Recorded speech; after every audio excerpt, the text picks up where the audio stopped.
आज मैं आपको ऐसे इंसान से मिलाना चाहती हूँ जिन्होंने 584 मूवीज़ की हैं और 44 इयर्स की शादी को बरकरार रखा है। गेस करिए कौन है? रज़ा मुराद जी। हेलो रज़ा जी, कैसे हैं? बिल्कुल अच्छा हूँ, अच्छा हूँ। और बताएं, सब फाइन, बढ़िया चल रहा है? Absolutely yes.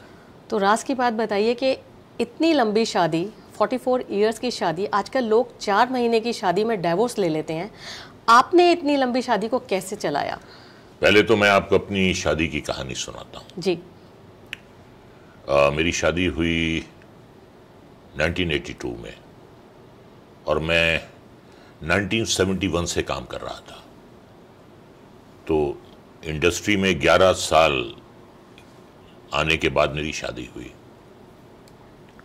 और मेरा हमेशा ये मानना था कि घर कभी स्टूडियो नहीं होना चाहिए और स्टूडियो कभी घर नहीं होना चाहिए। एग्जैक्टली, बिल्कुल। तो बैलेंस मेंटेन करके रखा बिल्कुल, आपने। जी जी जी। तो देखिए, मैंने सोचा कि हर वक्त हम बड़ी खूबसूरत औरतों के दरमियान रहते हैं, लेकिन जो असली खूबसूरती है वो अंदरूनी होती है। बिल्कुल। इंसान अंदर से कितना खूबसूरत है वो काउंट जरूरी होती है है। जी। वरना शादी जो है वो बिल्कुल च्युइंगम की तरह है, आप चबाइए तो मिठास गायब हो जाती है जी, सब्सटेंस रह जाता है। बिल्कुल। तो मैंने यही सोचा था कि मैं अपनी वालिदा की पसंद से शादी करूंगा। बहुत ही बढ़िया जी। और मेरी वालिदा गई लड़की देखने के लिए भोपाल, उनका ताल्लुक भोपाल से था। तो किसी ने बताया कि आप उस घर में जाएं, वहाँ एक बड़ी अच्छी लड़की है। इससे पहले भी वालिदा ने बहुत सी लड़कियों को देखा था, लेकिन कुछ बात बनी नहीं थी। तो उनको लड़की बहुत अच्छी लगी। मेरी बहनें भी गई थीं, तीनों बहनों ने लड़की को देखा, मेरी वालिदा ने देखा और सबको वो बहुत अच्छी लगी। मैंने कहा जब आपको अच्छी लगी है तो मुझे भी अच्छी लगेगी। माँ की पसंद से अच्छी तो पसंद कोई हो नहीं सकती। तो बिना उनकी तस्वीर देखे हुए, मिलना तो दूर की बात है, बिना उनकी तस्वीर देखे हुए हमारी बात पक्की हो गई। क्या बात है जी। तो इससे पहले मैं एक और आपको किस्सा सुनाता हूं। जी। ये तो तय हो गई, अब मैं जरा थोड़ा फ्लैशबैक में जा रहा हूं। मेरे वालिद साहब ने एक लड़की देखी थी रामपुर में। ओके। मेरे वालिद साहब का ताल्लुक रामपुर से है, तो वहां उन्होंने कोई लड़की देखी थी। तो मैं बदिद था कि मैं लड़की को देखूंगा, बिना देखे नहीं करूंगा। मुझे वालिद साहब की पसंद पे इतना एतमाद नहीं था जितना कि अपनी वालिदा की। तो बाकायदगी से मैं उसको देखने के लिए लड़की को गया। एक तो उसकी हाइट बड़ी छोटी थी, शी वॉज हार्डली 5 फीट, और मैं, वो 5 फीट की थी और मैं 5 फीट 14 इंच का हूं। तो मैंने कहा ये जोड़ी जो है ये ठीक नहीं लग रही है। और सच बताऊं तो वो जो कहा जाता है कि दुल्हन वही जो पिया मन भाए, बिल्कुल। जब तक पिया के मन ना भाए तो वो दुल्हन ही नहीं है। नहीं है। तो मैंने वालिद साहब से कह दिया कि मुझे अच्छी नहीं लगी लड़की। तो बहुत अपसेट हुए। मैंने कहा आपने मुझे इसलिए बुलाया था कि मैं लड़की देखूं, आपने मुझे इसलिए नहीं बुलाया था कि मैं देखकर हाँ कह दूं। बिल्कुल। वो बड़े अपसेट हुए मेरे वालिद। मैंने कहा आपको 5 मिनट खुश रखने के लिए मैं अपने आप को पूरी जिंदगी नहीं डाल सकता, जिंदगी भर मैं अपने आप को दुखी नहीं कर सकता। उनका आप खुश हो जाएंगे, मैं हाँ करूंगा। मैं एक मिसाल देता हूं आपको। देखिए, आप किसी के यहां दावत पर जाते हैं खाना खाने, आपको वो खाना अच्छा नहीं लगता है, तेल ठीक नहीं है, मसाले कच्चे हैं, लेकिन फिर भी आप सामने वाले का दिल रखने के लिए आप खाते हैं। बिल्कुल। लेकिन एक एक निवाला वो हलक से नीचे उतारना कितना मुश्किल हो जाता है। और ये तो पूरी जिंदगी थी, ये तो पूरी जिंदगी थी। हाँ, तो ये अब मैं आता हूं, फिर फ्लैशबैक खत्म हुआ तो हमारी शादी की तारीख तय हो गई थी और मैं जयपुर में शूटिंग कर रहा था। तो 3 दिन का गैप आ रहा था मेरी शूटिंग में। एक राजमहल नाम की फिल्म थी, उसकी शूटिंग, राज तिलक नाम की फिल्म थी, मैं उसकी शूटिंग कर रहा था। तो उस जमाने में मेरी बहनें और वालिदा भोपाल में ही थी। तो मैंने कहा 3 दिन का गैप है, बजाय मुंबई जाने के। उन्होंने कहा कि आप जा सकते हैं मुंबई। मैंने कहा नहीं, मुंबई नहीं, मैं भोपाल जाऊंगा। तो भोपाल गया मैं, और एयरपोर्ट से जैसे ही टारमेक से मैं वॉक कर रहा हूं टूवर्ड द टारमेक, मुझे एक लड़की दिखाई दी, उसके हाथ में गुलाब का फूल था। मैंने कहा हो ना हो, ये मेरी होने वाली बीवी है, यही है लड़की। वो एक अलग कमल खिला हुआ था। मैंने कहा यही है लड़की, she is my would be wife. वही निकली। तो शादी हो गई, शादी तय हो गई। तो ये वही लड़की थी जो भोपाल में मदर ने पसंद की थी? जी हाँ, वही थी, बिल्कुल। तो वो एयरपोर्ट पे कैसे आई? मुझे देखने के लिए आई, मुझसे मिलने के लिए आई। तो वो मदर साथ में ही लेके आए होंगे? मदर भी आई, उनकी मदर भी आई। अच्छा, उनकी मदर, वो एयरपोर्ट पे ही आ गए? जी हाँ, जी हाँ, एयरपोर्ट पे आ गए। वहां से साहब फिर मैं 2 दिन रहा। उनका बर्थडे भी था। ये मैं जिस दिन पहुंचा हूं उस दिन 11 मार्च 1982 था और 13 मार्च को उनका बर्थडे था। हमने उनका बर्थडे भी मनाया। और जब मैं जा रहा था, वो मुझे सी ऑफ करने आई, तो उनकी आंखों में 2 मोटे मोटे आंसू मैंने देखे। चला गया, मैं शूटिंग करने चला गया। हमारी शादी हुई और उससे पहले वो कभी भोपाल से बाहर कहीं गई नहीं थी। तो शी वॉज टोटली रॉ। हम लोग श्रीनगर गए, कश्मीर गए, तो वो बेचारी होम सिक फील कर रही थी। अब देखिए, सारी जिंदगी आप अपने घर पे रहे, माँ बाप के साथ रहे हैं और अचानक निकले ही नहीं है। और एक नई दुनिया है, अब बिल्कुल नया सफर है। तो I could understand the feeling. हाँ, हर होम सिकनेस। देखिए, सबको अपने माँ बाप अजीज होते हैं, सबको अपना घर अजीज होता है। खैर, शादी हो गई और जब भी उन्होंने मुझसे ये कहा कि मैं भोपाल जाना चाहती हूँ, मैंने कभी रोका नहीं उनको। बहुत अच्छी बात। कभी नहीं रोका। No restrictions. और मेरी जो डिक्शनरी है उसमें फोर्स नाम का शब्द ही नहीं है, जबरदस्ती नाम का कोई शब्द नहीं है। तो जब वो जाना चाहती थी, मैं भेज देता था।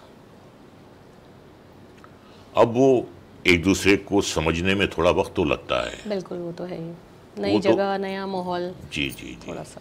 और मुंबई एक बिल्कुल अलग शहर है। एक कल्चरल शॉक भी लगता है यहाँ आकर। तो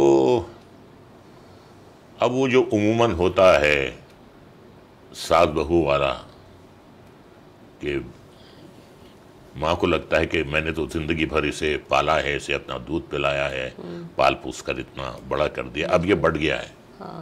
बीवी समझती है कि यार इस पे मेरा पूरा हक है, मैं इसकी बीवी हूँ। तो दोनों को मैनेज करना बड़ा मुश्किल होता है।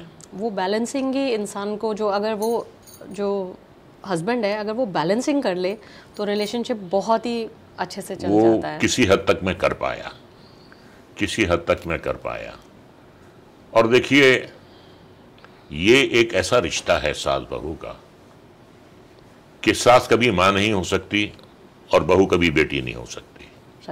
ये भी होता है कि अगर एक काम की बात, एक नसीहत माँ अपनी बेटी को करती है तो वो उसके समझ में आ जाती है, लेकिन वही नसीहत अगर सास करे तो नहीं आती है, तो नहीं आती है। वही के वही शब्द हों तो नहीं आती है। खैर, कई बार मुझे ऐसा लगता था कि भाई कुछ वक्त आप हमारे साथ भी गुजारें, लेकिन वो थी, एक होम सिकनेस थी, तो मैं समझ रहा था कि ये वक्ती बात है, ये ख़त्म हो जाएगी जब आप पे घर की जिम्मेदारियां पड़ती हैं। लेकिन तो ये आपने बहुत सही समझा। एक्चुअल में लोगों को यही समझने की ज़रूरत है, जो लोग नहीं समझ पाते, नहीं समझते हैं। अब अगर आप माँ का पक्ष लेंगे तो बीवी बुरा मानेगी, बीवी का पक्ष लेंगे तो माँ बुरा मानेगी, तो एक बड़ी एक दुविधा होती है। राइट। जी। खैर, ये सिलसिला चलता रहा और बेटा हुआ हमारे, तो पूरी की पूरी अटेंशन जो थी वो बेटे पे चली गई। कुछ रुकावटें भी आईं, कुछ गलतफहमियां भी पैदा हुईं, कुछ लोगों ने गलतफहमियां पैदा करने की कोशिश भी की, क्योंकि आप इतने ग्लैमर वर्ड में थे। और जी तो और क्या होता है, कहीं ना कहीं बीवी भी अनसेफ फील करती है। राइट। तो वो बात जो है वो that is very very obvious.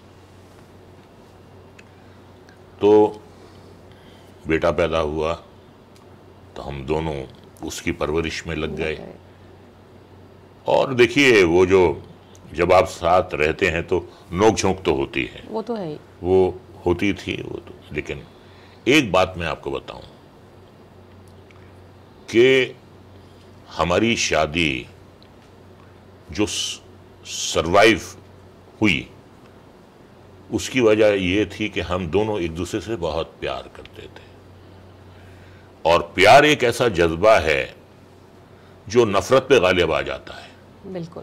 प्यार जब होता है वो इतना मजबूत,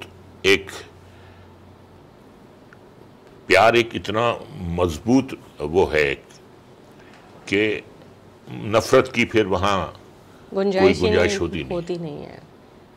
तो ऐसा ही हुआ हमारे साथ। और बस उसके बाद फिर एक बेटी पैदा हुई। तो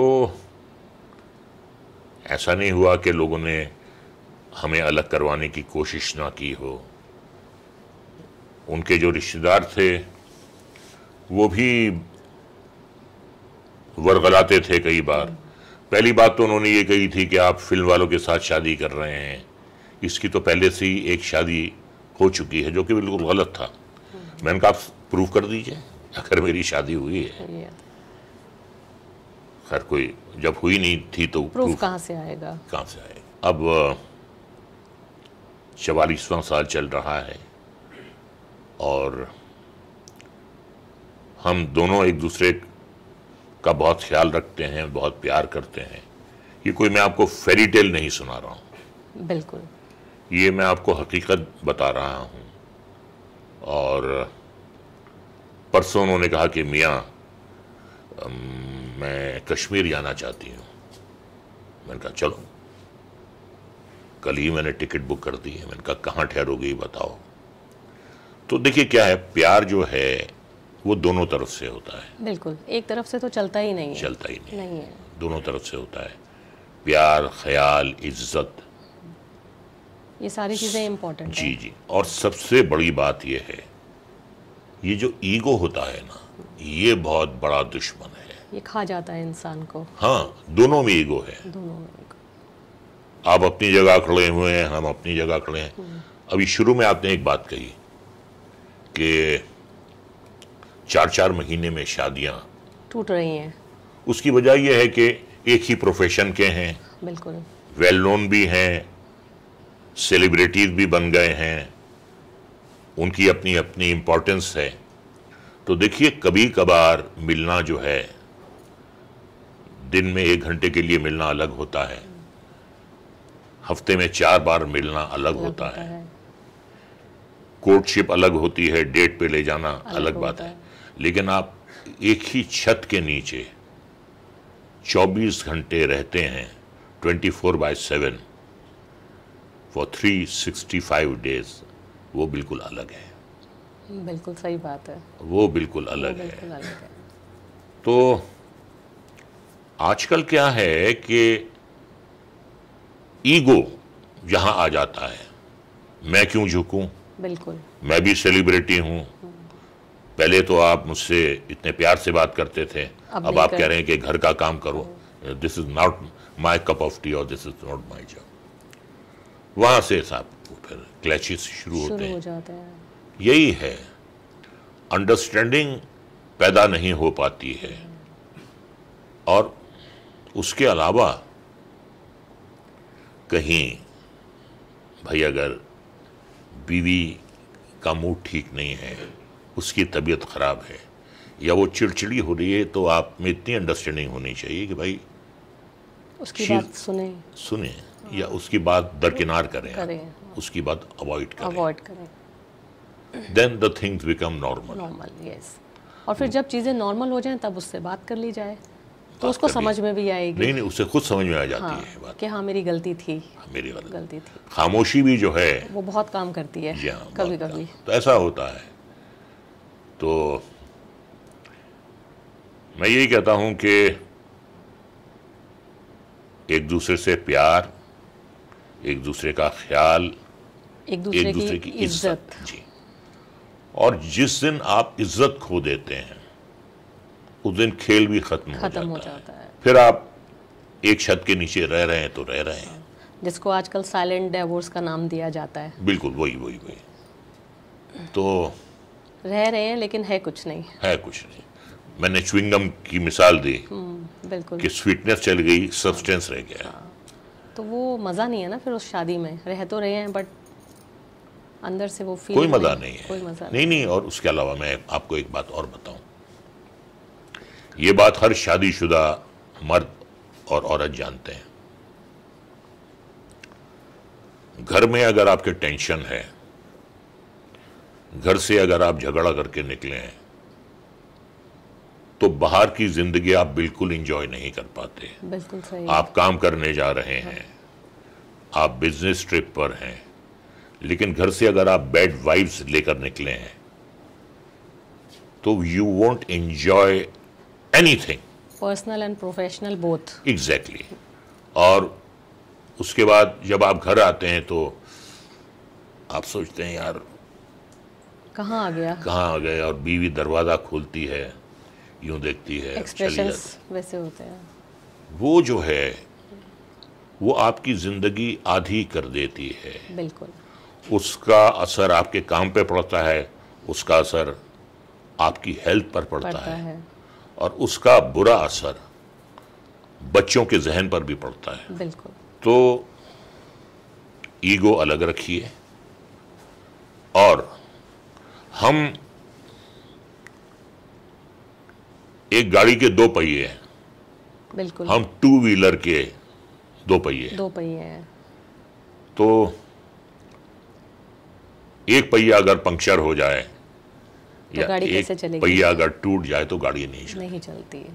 तो और एक पहिए पे गाड़ी तो सिर्फ जोकर चलाता है सर्कस में। बिल्कुल। वो सिर्फ रिंग में चलती है, रिंग में चलती है। तो ये सारी बातें हैं। और आज मैं इस नतीजे पर पहुंचा हूं कि हम दोनों एक दूसरे के बिना रह ही नहीं सकते, और ये हर गुजरते साल के बाद ये जो बॉन्डिंग है और स्ट्रांग होती जा रही है। मैं अगर एक दिन के लिए भी जाता हूं तो वो मुझे बहुत मिस करती हैं, और मैं भी मिस करता हूं। एक बार मैं उनको गोवा लेकर गया था, और दूसरी बार एक शादी के सिलसिले में गया था गोवा, शादी अटेंड करने के सिलसिले में।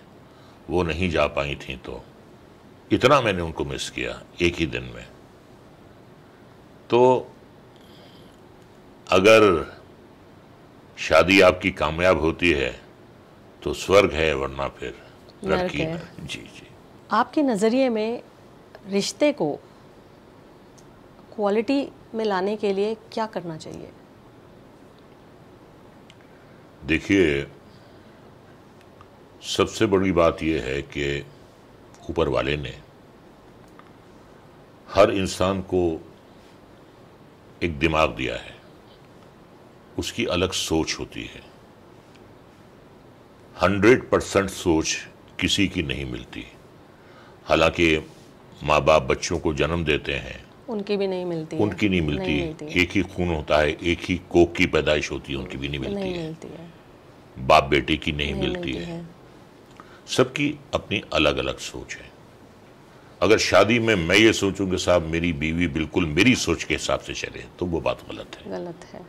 और यही अगर बीवी सोचती है तो वो भी गलत है। तो इसमें आपको एडजस्ट करना पड़ता है, बिल्कुल, और समझाने की कोशिश करनी पड़ती है। आज वो जमाना नहीं है कि साहब वो बीवी जो है वो पैर की जूती है और खाली झाड़ू पोंछा और चौका चूल्हे के लिए आप, ऐसा नहीं है। आपको उसे इज्जत देनी है, आपको उसे प्यार देना है, वो आपको जिंदगी दे देगी अपनी।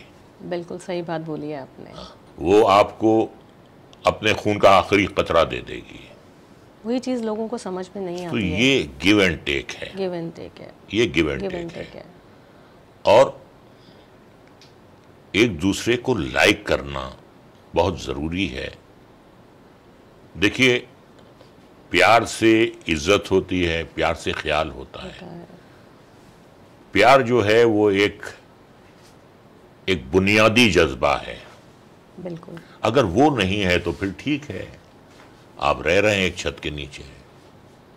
ऐसे भी हमने घर देखे हैं कि एक दूसरे के लिए दिल में गुंजाइश नहीं है, लेकिन फिर भी रह रहे हैं, क्या करें? बच्चों के लिए रह रहे हैं, समाज के लिए रह रहे हैं। बहुत सारे लोग हैं ऐसे। जी जी। तो और पहले भी मैं आपसे अर्ज कर चुका हूं कि ईगो नहीं होना चाहिए। एंड खुसूसन ये जो मेल ईगो होता है, ये बड़ा घातक होता है। बिल्कुल सही बोला है। बहुत सारे रिश्ते इसीलिए टूट रहे हैं। और मेरे पास बहुत सारे केसेस आते हैं कि मेरे हस्बैंड में मेल ईगो है। जी, वो बड़ा खतरनाक होता है। बिल्कुल। तुम्हें मेरी बात माननी होगी, तुम्हें ये करना होगा, या तुम ऐसा नहीं कर सकती। तुम ऐसा नहीं कर सकती। जी जी जी। तो वो ईगो जो है वो भी इंसान है, वो भी अपना घर बार छोड़कर आई है आपके पास, उसके भी ड्रीम है और उससे ज्यादा जरूरत है प्यार की। क्योंकि वो आप तो फिर भी अपनी फैमिली के साथ रह रहे हो, वो नए वातावरण में आई है, नए माहौल में आई है। जी जी। तो उसको ज्यादा जरूरत है प्यार की, उसको ज्यादा जरूरत है ख्याल की। बिल्कुल। क्योंकि शादी के 1 महीने बाद उन्होंने कहा कि मियाँ मुझे मेरी माँ की बड़ी याद आ रही है। उनका हुआ कोई बात नहीं, फौरन मैं जाके टिकट ले आया। तो एयरपोर्ट में उनको पहुंचाने के लिए गया। तो जयपुर से मैं उनके लिए एक लहरिया साड़ी लाया था, वो पहने हुए थी। और एयरपोर्ट पे मैं जब उनसे विदा ले रहा था तो फिर से उनकी आंखों में आंसू टपक रहे थे और मैं भी बड़ा जज्बाती हो गया। और फिर मैं ऊपर जाके कैफे में बैठ गया। जब तक उनकी फ्लाइट टेक ऑफ नहीं कर गई तब तक मैं देखता रहा। और एक एक दिन मैं इंतज़ार करता था कि अब कितने दिन रह गए हैं आने में। रिटर्न टिकट मैंने उनका कर दिया था और बड़े प्यारे प्यारे उनके ख़त आते थे। उस ज़माने में फ़ोन नहीं होते थे। मेरे यहाँ भी फ़ोन नहीं था और ये इंटरनेट का ज़माना नहीं था। तो उनके घर से काफ़ी दूर किसी का फ़ोन था तो मैं रिक्वेस्ट फ़ोन करता था। और वो भी ऐसा था कि एक पीपी फ़ोन होता था और एक अर्जेंट फ़ोन होता था, एक लाइटनिंग कॉल होती थी। तो बड़े चार्जेस होते थे उसके। पीपी यानी पर्सन को अगर आप कॉल कर रहे हैं। तो वो जब तक वो आता नहीं था तब तक वो पेंडिंग रहता था कॉल। तो ये सारी बातें हैं। अब तो खैर दुनिया इतनी छोटी हो गई है, मुट्ठी में ही आ गई है पूरी। वो जो प्यार था, वो जो एक जुदाई की खलिश थी दिल में, वो अलग थी। आपने अरेंज मैरिज के अंदर ही, मुझे लगता है पूरी एक लव स्टोरी है आपकी। लाइक आपने उस तरीके से ही उसको रिटेन किया कि जी।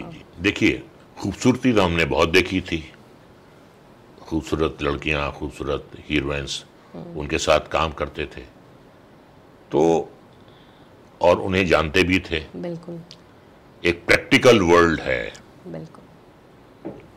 You want to come up in your life, you are an ambitious person, तो उसके लिए आदमी one can go to any extent to fulfil the ambitions. या तो वो खूबसूरती अलग है और ये अलग है। ये अलग है।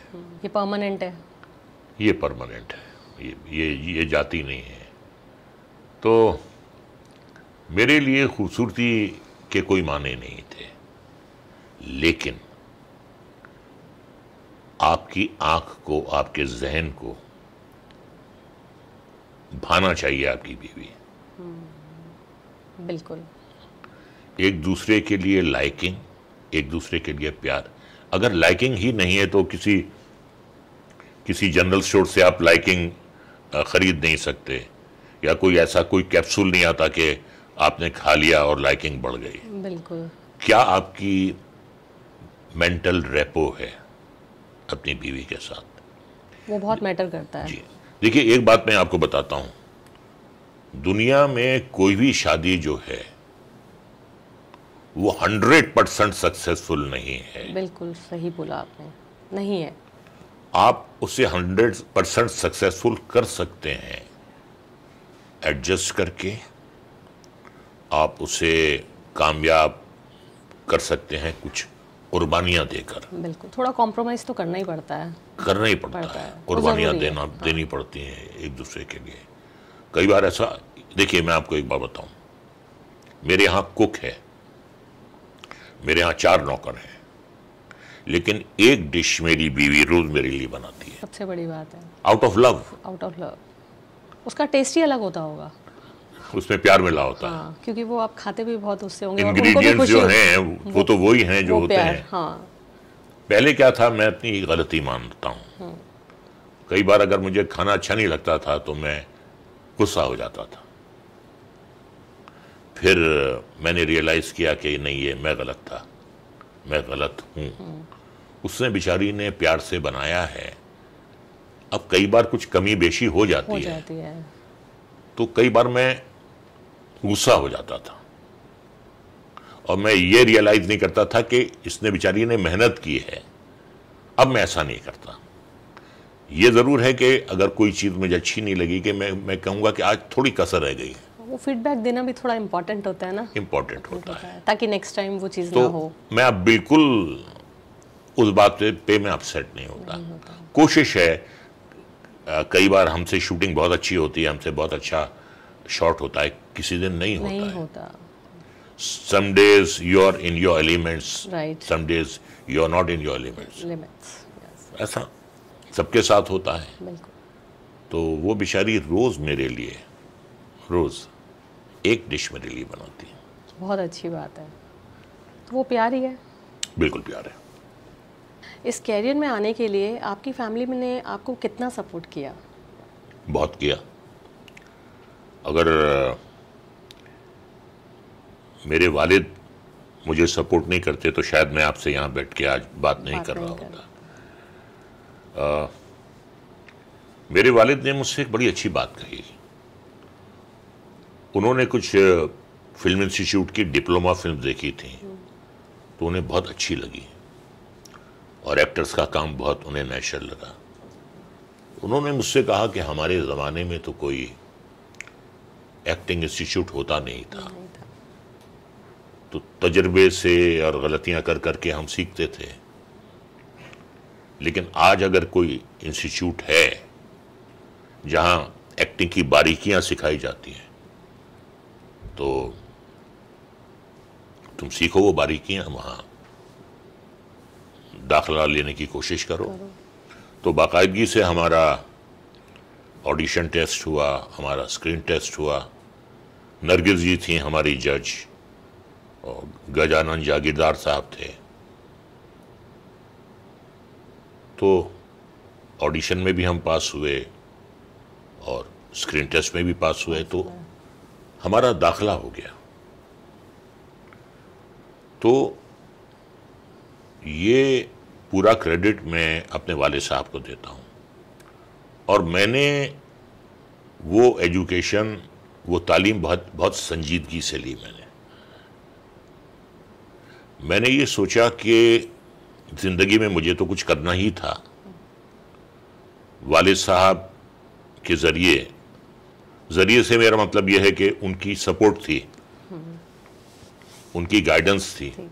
तो मैंने सोचा कि अब घर की जिम्मेदारियां मुझे भी उठानी चाहिए, उनकी भी एज हो रही है। और लकीली क्या हुआ कि जब मैं वहाँ ज़ेरे तालीम था, तो कुछ हमारे सीनियर्स ने बहुत अच्छा काम किया। असरानी साहब, रिहाना सुल्तान, शत्रुघ्न सिन्हा, नवीन निश्चल, जया बहादुरी, डैनी डेंजोंगपा, ये सब हमारे सीनियर थे। तो इनकी वजह से हमारे रास्ते खुले।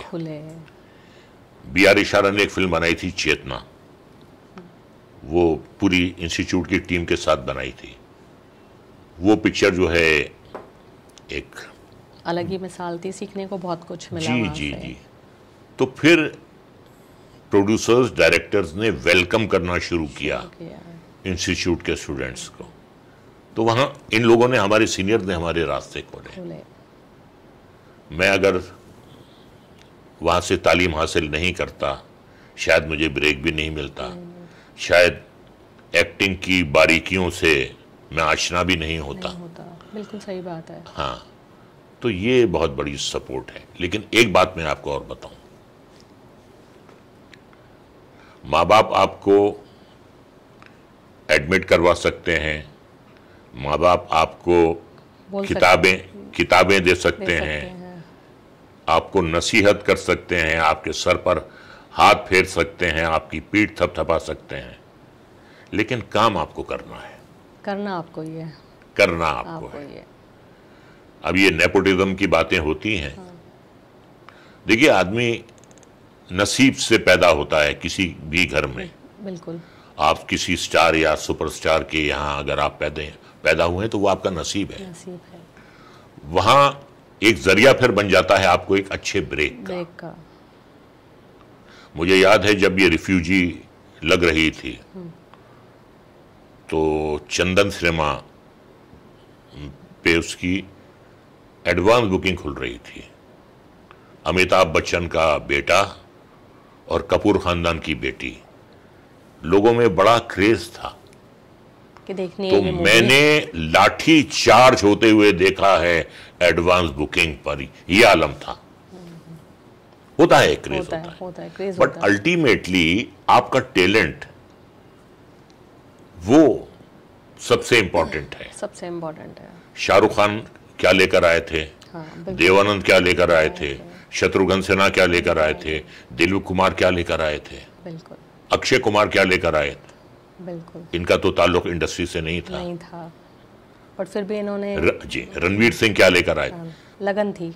बिल्कुल, आप में टैलेंट होना चाहिए। क्योंकि जो अपनी गाड़ी कमाई से टिकट लेता है फिर वो बड़ा जालिम होता है, फिर वो आपको माफ नहीं करता है। बिल्कुल। फिल्म के ट्रायल में तो क्या बात है साहब, क्या फिल्म बनाई है, वाह वाह वाह, वो सब झूठी तारीफें होती हैं। असली तारीफ वो होती है जो टिकट खरीदने वाला करता है। वही आपको आसमान की बुलंदियों पर पहुंचाता है और वही आपको जमीन पे डालता है। टैलेंट होना बहुत जरूरी है। अब ऐसा भी है कि बहुत से जो नेपोटिज्म, सो कॉल्ड नेपोटिज्म के थ्रू आए हैं, जैसे करीना कपूर हैं, जैसे रणबीर कपूर हैं, सनी देओल हैं, बॉबी देओल हैं, इन्हें ऑडियंस ने एक्सेप्ट किया है क्योंकि उनमें टैलेंट था। अब बहुत से ऐसे स्टार्स और सुपरस्टार्स हैं जिनको नहीं किया एक्सेप्ट, जो ऑलरेडी जिनकी औलादों को नहीं किया। तो ये है, जब मैं शॉट देता हूं तो मेरे और मेरे कैमरे के दरमियान सिर्फ मेरा टैलेंट है, सिर्फ मेरी कंसंट्रेशन है, सिर्फ मेरा डेडिकेशन है और कोई नहीं है। बहुत ही बढ़िया। सिर्फ मैं ही अपने आप को हेल्प कर सकता हूं, वहां कोई मुझे हेल्प नहीं करेगा। और एग्जाम भी जब आप देते हैं, जब भी आप परीक्षा देने जाते हैं, वो भी आपको ही करना होता है। वो भी मुझे करना। बिल्कुल, you are right. Being a actor, आप मुझे एक बात बताइए, क्या कभी कोई ऐसा इंसिडेंट आपकी लाइफ में आया कि आपकी वाइफ ने कहा हो कि आपको ये मूवी नहीं करनी है और आपने उसको की या नहीं की? नहीं, कभी मेरी बीवी ने मेरे काम में कभी दखल अंदाजी नहीं की, कभी नहीं की आज तक। और वो मेरी क्रिटिक भी हैं। मेरा काम अच्छा नहीं लगता है तो कहती हैं कि इससे अच्छा कर सकते थे आप। तो मुझसे ज़्यादा बड़ी फ़ैन जो हैं वो और एक्टर्स और एक्ट्रेसेस की हैं, और मुझे बड़ा अच्छा लगता है। तो कभी उन्होंने काम में दखल अंदाजी नहीं दी। या अक्सर ऐसा होता है कि साहब हीरो हीरोइंस में अफेयर की खबर होती है तो बीवी कहती है कि खबरदार इस हीरोइन के साथ काम मत करना। अब हम विलन आदमी हैं, हमसे तो वैसी कन्याएं दूर भागती हैं। तो हमारी जो बीवियां हैं वो हीरोज की जो बीवियां हैं उनके मुकाबले में हमारी बीवियां बहुत सुखी रहती हैं। हीरो की बीवी हमेशा इनसिक्योर है, उस हीरोइन के साथ आउटडोर गया है, उसके साथ गया है, एक ही होटल में ठहरा होगा। हमारे साथ ऐसा बिल्कुल नहीं है कि ये कोशिश भी करेगा तो कोई इसके पास आने वाली नहीं। बिल्कुल सही बात है। जी जी। तो कभी कोई ऐसी बात नहीं हुई। और देखिए, हम प्रोफेशनल हैं, we should behave like a professional person. कई बार ऐसा होता है कि कुछ लोगों के साथ आपकी रेपो नहीं होती है।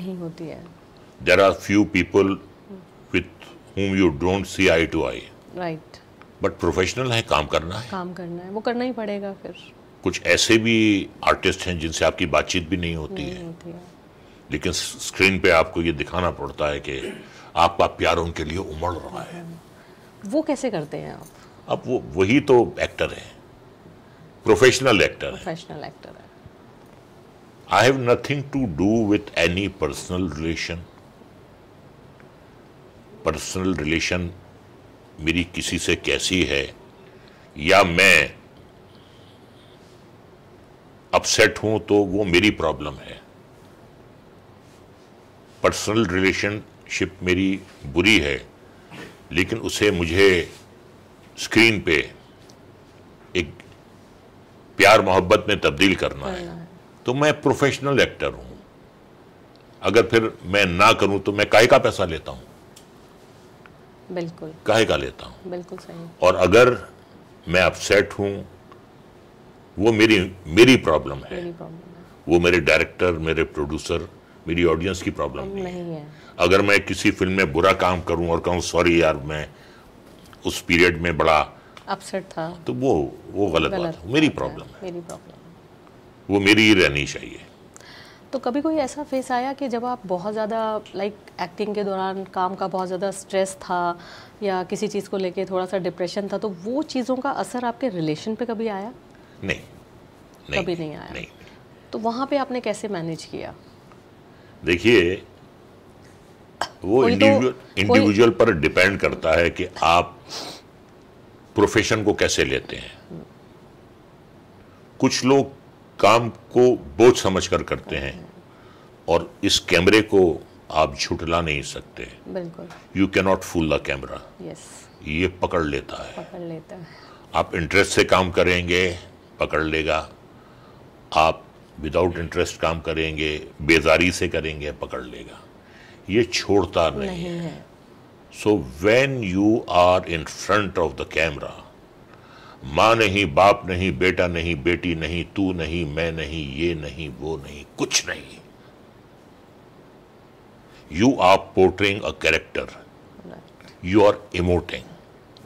फिर आपके और कैमरे के दरमियान कुछ नहीं है।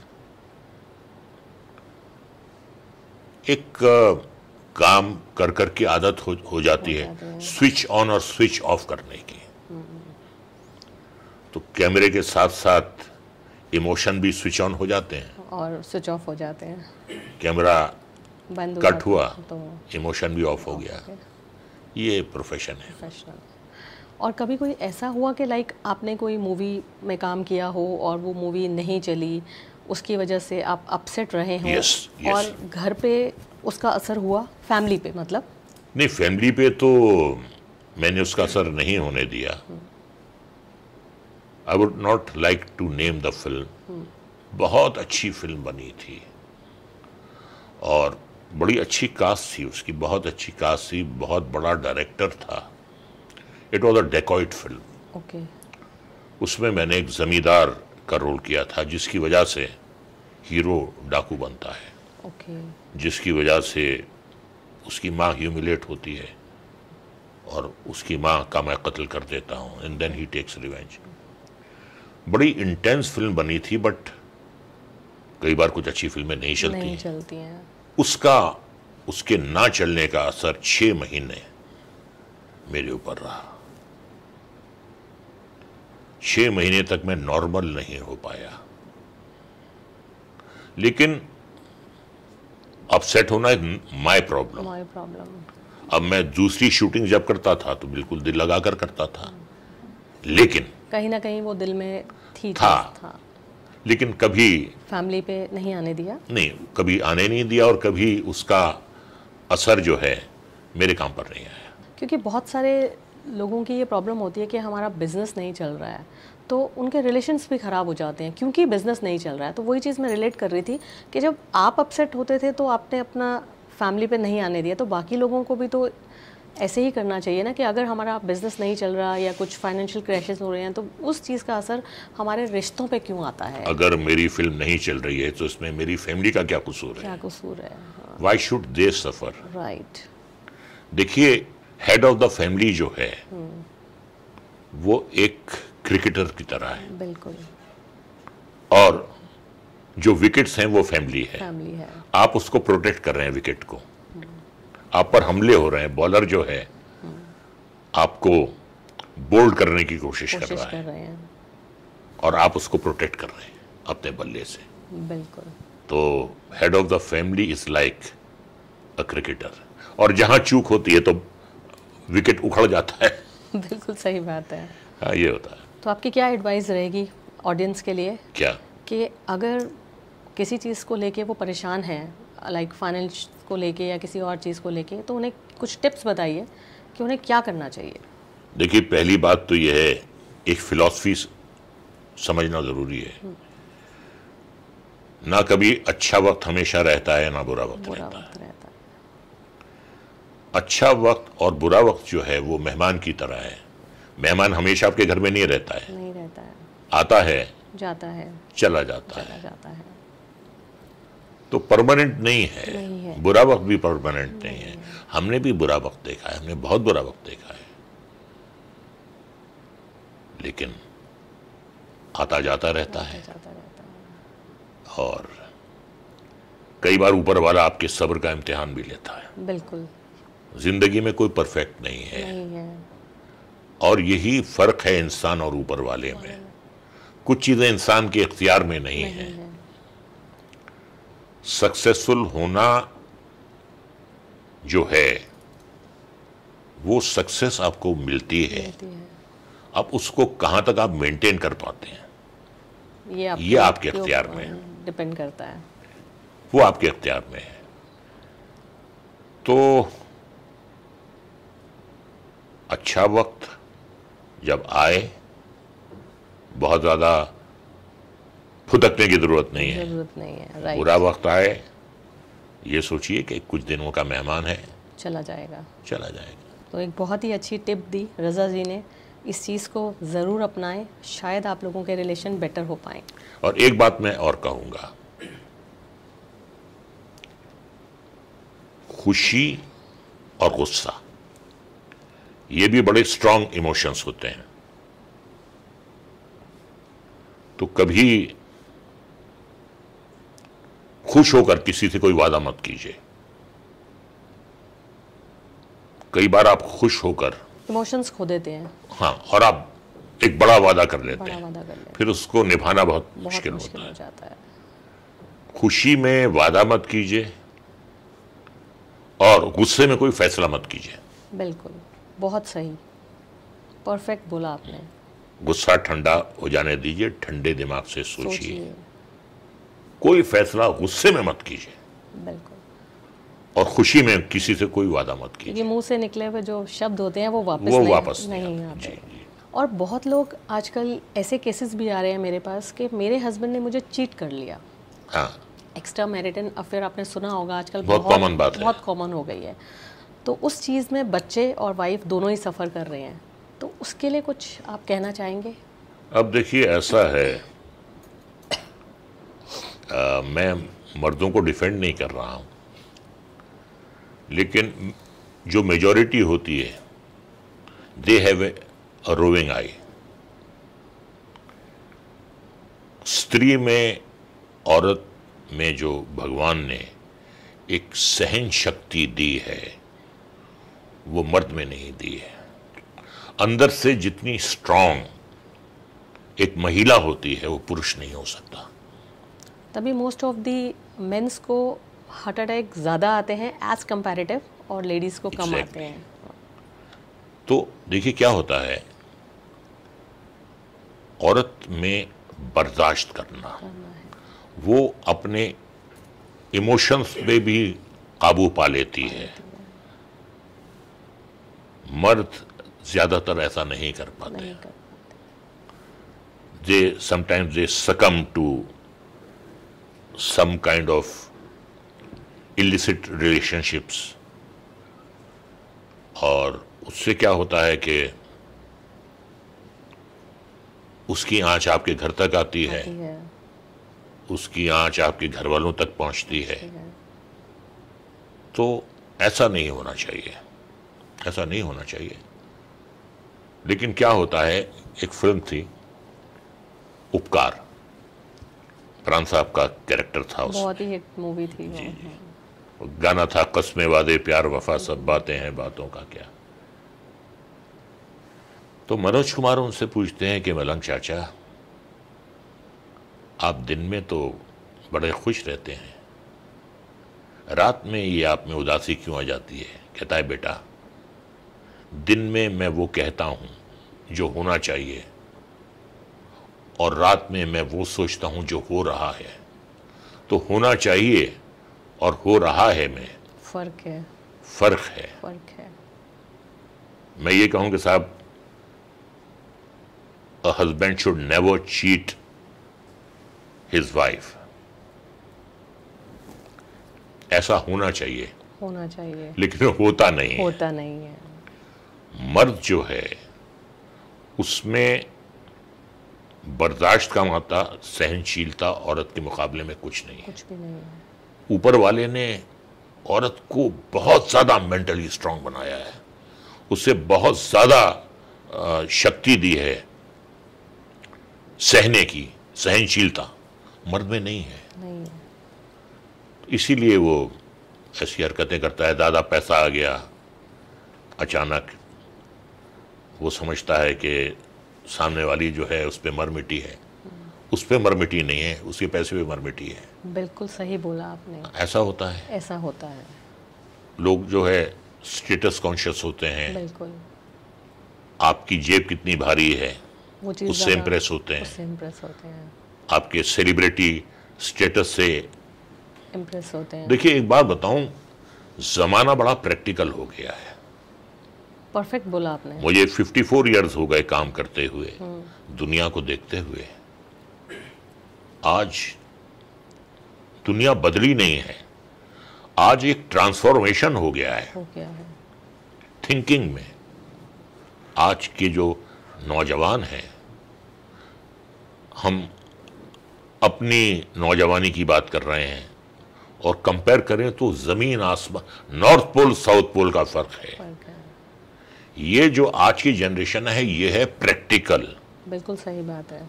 इमोशन गए बहुत पीछे हैं, पीछे चले गए। Emotions have taken a back seat, yes, they are absolutely practical. Right. पहले ये होता था कि जब आपका रोमांस टूटता था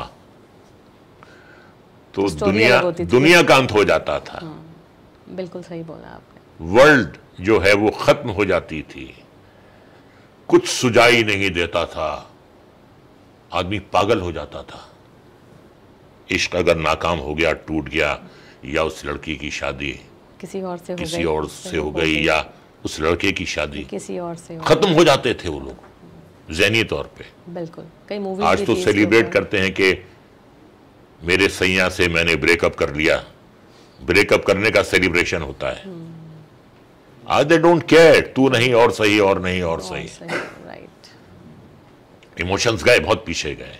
तो आज की दुनिया बिल्कुल प्रैक्टिकल है। आप किसी से दोस्ती करते हैं, उसके पीछे भी मोटिव होता है।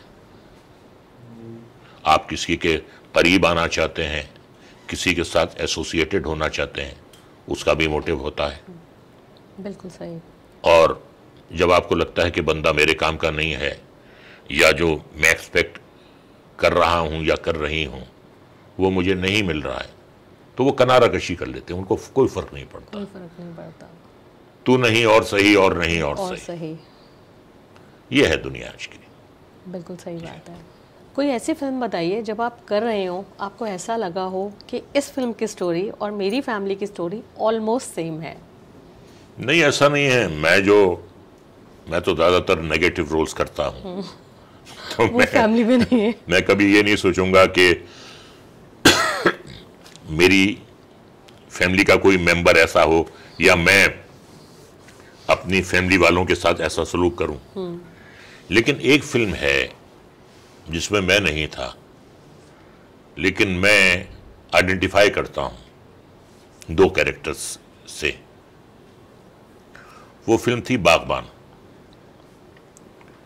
और जो मियां बीवी का जो प्यार दिखाया है, हालात उन्हें जुदा कर देते हैं एक दूसरे से, फिर मिलते हैं, फिर बिछड़ते हैं, और वो जो बिछड़ने की एक कसक है, बिछड़ने की एक तड़प है, उसे इतनी खूबसूरती से दर्शाया गया था कि हालात हैं, हम रहना चाहते हैं लेकिन हम रह नहीं पा रहे हैं, और फिर आखिर में उनके हालात बेहतर होते हैं। तो हमेशा मैं जब वो फिल्म देखता हूं और उसका आखिरी सीन है जहां बच्चन साहब ऑडियंस से मुखातिब हो रहे हैं, हमेशा मेरी आंखें भर आती हैं वो देखकर, मैं रोता हूं वो देखकर। और मेरी बीवी की भी वही फीलिंग होती है कि मियाँ जब आप जाते हैं मैं भी आपको ऐसे ही मिस करती हूँ। मैंने कहा खैर ये जो बेचारे रह रहे हैं अलग अलग, ये तो इनकी मजबूरी है, बच्चों ने इन्हें अलग कर दिया है, मैं तो खैर काम के सिलसिले में जाता हूँ। लेकिन इन दो कैरेक्टर्स जो हैं बागबान में, अमित जी और हेमा जी, वो मुझे मेरे दिल के करीब लगते हैं। और जो उनकी इंटेंसिटी है, एक जो विछोड़ा है और उसका दर्द, उसकी कसक, उसकी जो तड़प है, उससे मुझे आइडेंटिफिकेशन होता है। बहुत ही अच्छी बात है, बहुत ही प्यारी मूवी थी जी जी। और एक टचिंग, मतलब उसके अंदर जो इमोशंस थे वो बहुत ही दिल को, नहीं, जैसा कि मैंने आपसे अर्ज किया कि जिंदगी प्रैक्टिकल हो गई, प्रैक्टिकल है। बच्चे जो हैं, जब बच्चों को लगता है कि ये माँ बाप हम पर बोझ हैं, तो उस बोझ को वो बांटने की कोशिश करते हैं। लेकिन जैसे ही उन्हें पता चलता है कि मेरे बाप के पास जो है पैसा आ रहा है, शोहरत आ रही है, पैसा आ रहा है, तो सब फिर उन्हें दोबारा घेरने की कोशिश करते हैं, अपने रिश्तों की दुहाई देते हैं। ये फैक्ट है, ये फैक्ट है, प्रैक्टिकल बात, प्रैक्टिकल। और एक चीज़ और बताइए कि क्वालिटी टाइम कितना इम्पोर्टेंट है रिश्तों के अंदर। मतलब साथ में सभी रहते हैं, घूमने फिरने भी जाते हैं, पर जो कहते हैं ना क्वालिटी टाइम होना चाहिए। आपने कोई आपको ऐसी चीज़ याद हो जब आपने बहुत ही मतलब आपको लगा हो कि ये मेरा क्वालिटी टाइम था लाइफ का? देखिए, ऐसा होता है कि कुछ बातें आपके ऊपर बोझ होती हैं, कुछ बातें आप किसी से कह नहीं पाते हैं, और कोई ना कोई ऐसा होना चाहिए आपकी जिंदगी में, कोई ना कोई ऐसा कंधा होना चाहिए जिस पर आप अपना सर रख कर उस कंधे को गीला कर सके अपने आंसुओं से। बिल्कुल। कोई ना कोई जिंदगी में ऐसा होना चाहिए जिसके सामने आप बिल्कुल खुल जाएं।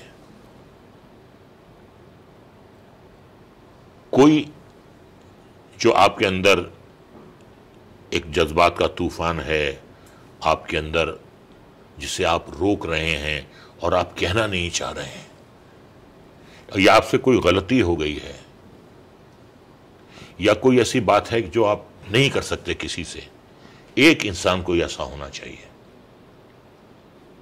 जिसके सामने आप जाकर बिल्कुल खुल जाएं, जो अंदर है आपके वो आप उसको बता दें। एक ऐसा इंसान बहुत जरूरी है जिंदगी में, वरना बहुत मुश्किल हो जाता है। और दोस्त जो है, एक दोस्त का होना बहुत जरूरी है। भले 3-4 ना हो, एक हो। और दोस्त वो होता है जो बारिश में भी आपकी गिरे हुए आंसू को पहचान लेता है। बिल्कुल, बिल्कुल सही बात है। एक ऐसा दोस्त होना चाहिए। तो उस दोस्त के साथ क्वालिटी टाइम, अपना दिल खोल कर रख दो, फिर वो आपको एडवाइस देता है। तो वो जो आप बातें करते हैं ना, उससे वो जो बोझ है वो आपका बोझ हल्का हो जाता है। वेंट आउट कर देते हैं आप अपनी चीजों को।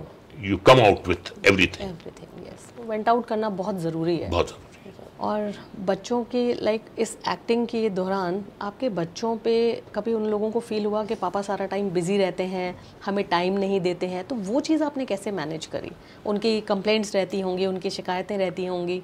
देखिए, ऐसा था कि सैटरडे संडे बच्चों की छुट्टी होती थी, तो उनको मैं नासिक ले जाता था। वहाँ पर एक रिजॉर्ट है, तो फ्राइडे को स्कूल से पिकअप करता था उनको। वो यूनिफॉर्म में ही होते थे, तो व्हीकल में ही वो अपने कपड़े वपड़े बदलते थे, और अपनी वाइफ के साथ बच्चों को मैं उनका जो फेवरेट रिजॉर्ट है लोनावला, सॉरी नासिक, वहाँ ले जाता। बहुत खुश होते थे बच्चे वहाँ। तो वहीं रहते थे आप दो? हाँ, पूरी फैमिली के साथ ही आपका क्वालिटी टाइम हो गया। फ्राइडे, सैटरडे, फिर संडे की शाम को वापस। तो कोशिश करता था, कभी पूना ले जाता था उन्हें। एक बार मैं एक सीरियल कर रहा था घुटन, मसूरी में शूटिंग हो रही थी, तो बच्चों को मसूरी भी ले गया अपने साथ। तो मतलब कैसे भी करके आप टाइम को मैनेज कर लेते थे कि बच्चों को भी ऐसा फील ना हो कि पापा सारा टाइम में बिजी रहते हैं। नियत होनी चाहिए। हाँ, नियत में हरकत है और हरकत में बरकत है। बिल्कुल सही बात है। जी। तो ये बहुत ही अच्छी चीज़ है कि उनको भी रियलाइज़ नहीं हुआ। एटलीस्ट हफ्ते में 2 दिन। एक मैं आपको बहुत अच्छी बात सुनाता हूँ। हमारी बड़ी हम्बल बिगनिंग्स रही हैं, और नेम फेम हमें किसी ने चांदी या सोने की थाली में नहीं परोसा। उसके लिए हमको बहुत इंतजार करना पड़ा। Even after proving myself to be an actor of substance, काम नहीं मिल रहा था। अब विडंबना यह थी कि भाई आदमी सोचता है कि मैं प्रूफ करूंगा तो काम मिलेगा। यहां प्रूफ कर दिया फिर भी काम नहीं मिल रहा है, तो अब क्या करेंगे? अब क्या करेंगे, बिल्कुल। बट राज कपूर साहब entered in my life as an angel. उन्होंने मुझे प्रेम रोग ऑफर की, उसमें मेन रोल दिया उन्होंने मुझे। एक छोटा सा स्मॉल टाइम एक्टर को उन्होंने अपनी फिल्म का मेन विलन बना दिया। फिर उन्होंने उसी विलन को राम तेरी गंगा मैली में रिपीट किया, उसमें भी मेन विलन बना दिया। वहां से मेरी तकदीर बदली। अचानक एक स्मॉल टाइम एक्टर जो है टॉप विलन्स की कतार में आके खड़ा हो गया। जिन लोगों का आपने नाम लिया था पहले, तो आप उनके साथ ही आ गए। उनके साथ आके खड़ा हो गया मैं एक ही कतार में। थोड़ा बहुत पैसा भी आना शुरू हुआ। मेरे घर में एसी नहीं था, एसी लगवाया मैंने, एसी ऑन करवाया तो बच्चे एसी के सामने खड़े हुए थे, कहने लगे डैडी बड़ी अच्छी ठंडी हवा आ रही है। मैंने कहा बच्चों, तुम्हें इस ठंडी हवा में रखने के लिए तुम्हारे बाप को कितना धूप में झुलसना पड़ता है तुम्हें पता नहीं। बिल्कुल सही बात है। ये भी होता है, ये भी होता है कि आप स्लॉग करते हैं उनके लिए। अब वही है भाई कि मानिए तो सब कुछ है, ना मानिए तो कुछ भी नहीं है। आप कहिए कि भाई ठीक है, कौन सा आपने एहसान किया, ये तो आपका फर्ज था। बिल्कुल। या आप ये कहें कि भाई मेरे माँ बाप ने हमारे लिए बहुत सेक्रीफाइसेस किए। ये आपकी सोच है। ये आपकी सोच है। रजत जी, आपने बहुत ही अच्छी टिप्स दी, बहुत ही लोगों को मोटिवेट किया और इतनी मतलब नेचुरल चीज़ें बताई आपने, और इसमें कुछ लगने वाला नहीं है। अगर लोग चाहें तो अपने रिश्तों को बहुत स्मूथली चला सकते हैं, और खामखा लोग ऐसे ही परेशान हैं। जैसे कि आपने बताया कि अगर रिश्ते ख़राब होते हैं तो ना आप पर्सनली ग्रो कर सकते हैं, ना प्रोफेशनली कर सकते हैं। जी जी। और एक बात बताइए, कितना इम्पोर्टेंट आप समझते हैं कि जैसे पहले की दुनिया में फिर भी लोग इधर उधर बात कर लेते थे, सोशल सर्कल होता था, आजकल बिल्कुल भी नहीं होता। तो कितना इम्पॉर्टेंट है कि रिलेशनशिप के लिए आपको काउंसलिंग लेनी चाहिए अगर आपको कुछ समझ में नहीं आ रहा है तो? बिल्कुल लेनी चाहिए। देखिए ऐसा है, अगर इंसान बिना सीखे हुए अगर उसे सब कुछ याद, सब कुछ करने के वो लायक हो जाए, बिना सीखे हुए सब कुछ करने के लायक हो जाए, तो फिर स्कूल्स की क्या ज़रूरत है, कॉलेजेस की और यूनिवर्सिटीज़ की क्या ज़रूरत है? तालीम हासिल करना वो मुमकिन नहीं है बगैर स्कूल, कॉलेज और यूनिवर्सिटी के। इसी तरीके से कुछ चीज़ें जो हैं जब इंसान की सोच के बाहर हो जाती हैं, इंसान के बस के बाहर हो जाती हैं, और वो एक ऐसे दोराहे पे आके खड़ा हो जाता है कि मैं यहाँ जाऊँ या जहाँ जाऊँ या पीछे जाऊँ, किससे बात करूँ, तो वहाँ काउंसलिंग लेना बहुत ज़रूरी है और बहुत फ़ायदेमंद होती है। क्योंकि आप जो सोच रहे हैं उसमें नेगेटिविटी है, उसमें एक उदासी है, ईगो है, जैसे आपने बोला था। How to come out of that, right. और कई बार ऐसा होता है कि भाई मियाँ बीवी के रिश्ते सही नहीं चल रहे हैं, they are on the verge of divorcing, right. तो मैं ये कहता हूं कि एक चांस देना चाहिए, काउंसलिंग लेनी चाहिए। और बहुत सी ऐसी समस्याएं हैं जो आप हल नहीं कर पाते हैं, उससे आपको मदद मिलती है, उससे आपको एक रास्ता दिखाई देता है। दोनों की नियत होनी चाहिए। अगर एक ने ठान ली है कि साहब मुझे तो आपके साथ रहना ही नहीं है, तब कोई मतलब नहीं है। बिल्कुल।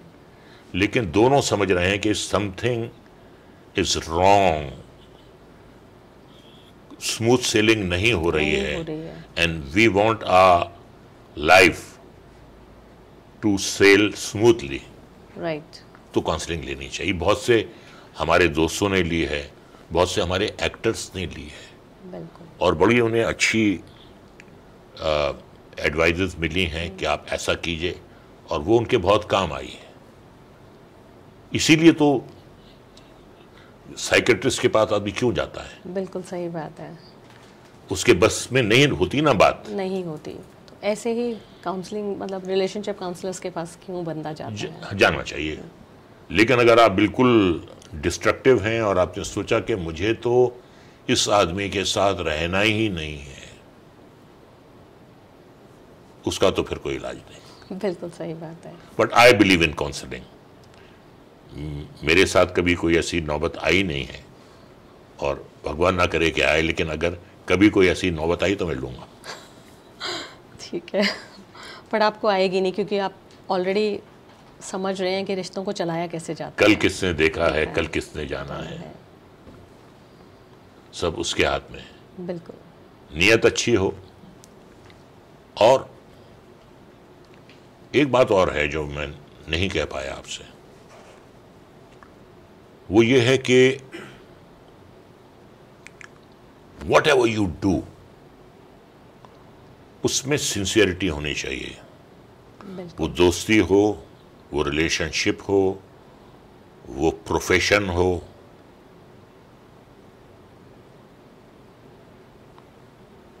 सिंसियरिटी अगर नहीं है तो कोई चीज भी जो है वर्क नहीं करती है। आप सिंसियर ही नहीं है, आप काम से नहीं हैं, आप टाइम से नहीं हैं, आप घर वालों से नहीं हैं, तो फिर आप किसी के नहीं है फिर। बिल्कुल सही बात है। If you are not a sincere person, आप दुनिया में किसी के नहीं है, और कोई दुनिया में आपका नहीं है। और सेल्फ लव के लिए आप क्या कहना चाहेंगे? सेल्फ लव भी होना चाहिए ना जी? सेल्फ लव, खुद से प्यार करना। सेल्फ ऑब्सेशन नहीं होना चाहिए। बिल्कुल। कुछ सेल्फ ऑब्सेस्ड लोग हैं, अपने आप से प्यार करना बहुत जरूरी है, लेकिन आई, मी एंड माई सेल्फ होना बहुत गलत है। खुद से प्यार अगर मैं नहीं करूंगा तो कैसे अपने आप को संवारूंगा? बिल्कुल। खुद से प्यार अगर मैं नहीं करूंगा, how would I take care of my body, my personality? कैसे मैं और डेवलप करके आगे जा सकता हूं? अगर प्यार ही नहीं है मुझे, तो ठीक है, चलता है यार, जैसा मैं हूं वैसा। वो बहुत जरूरी है। बहुत जरूरी है। देखिए, कुछ चीजें इंसान के बस में नहीं होती।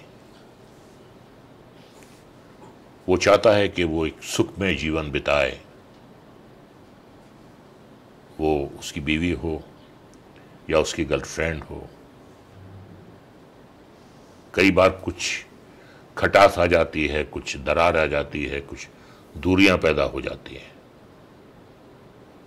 तो ये इंसान खुद से इन समस्याओं का समाधान नहीं कर पाता है। तो एक बहुत अच्छी बात मैं आपको बताता हूं। मेरे कुछ दोस्त हैं जिन्होंने इसका इस्तेमाल किया है। This is relationship revive app. मतलब क्या है? जो रिलेशनशिप है जिसमें दरार आ रही है, जिसमें खटास आ रही है, जिसमें दूरियां पैदा हो रही हैं, उन्हें रिवाइव करना है, दोबारा से उन्हें शुरू करना है। बहुत पॉजिटिव ये दो शब्द हैं, रिलेशनशिप रिवाइव। पीछे मुड़ के नहीं देखना है, आगे जाना है। उस खटास को आपको मिठास में बदलना है, उस दूरी को आपको मोहब्बत में बदलना है। तो you must approach relationship revive app. जब भी आप जिंदगी की किसी दोराहे पे खड़े हैं जहां आपकी समझ में नहीं आ रहा है कि क्या करना है, लेकिन आप चाहते हैं कि चीजें जो हैं वो ठीक हों, रिश्ते ठीक हों, तो मदद लीजिए आप रिलेशनशिप रिवाइव ऐप की।